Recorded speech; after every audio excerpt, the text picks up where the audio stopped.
5ই অগস্টের পরে কত সমস্যা হয়েছে, কত কিছু হয়েছে। এই সমস্যার জন্য দায়ী কে?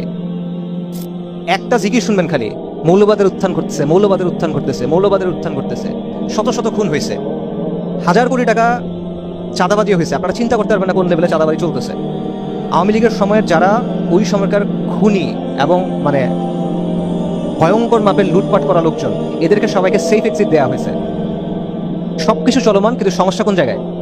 সমস্যা হলো মৌলবাদের উত্থান করতেছে, এই কথা। আর কোনো কিছুতে কোনো সমস্যা নাই। রাজনৈতিক দলের নেতারা যখন জেলে যায়, চাঁদাবাজি করে ধরা পড়ছে, থানায় গেছে, থানা থেকে বের করে নিয়ে আসছে, থানা ঘেরাও দিয়ে বের করে নিয়ে আসছে। এরকম হয়েছে কি হয় নাই বলেন? হয়েছে, কিন্তু ওইটা মব না। যখন মুসলিমরা কোনো কিছু করে তখন সেটা মব।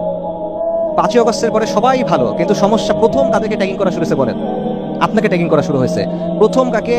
মানে বিমানবীকরণ করা শুরু হয়েছে। মানে আপনি মানুষ না, আপনি মানুষের চেয়ে নিচু কিছু একটা। এই যে মূল্যবাদী বলে বলে এই জিনিসটা কখন শুরু, কাদের বিরুদ্ধে প্রথম শুরু হয়েছে? আপনার বিরুদ্ধে প্রথম শুরু হয়েছে। প্রথম কাদের বিরুদ্ধে মিথ্যা মামলা শুরু হয়েছে? আমাদের বিরুদ্ধে শুরু হয়েছে। এটা বাস্তবতা।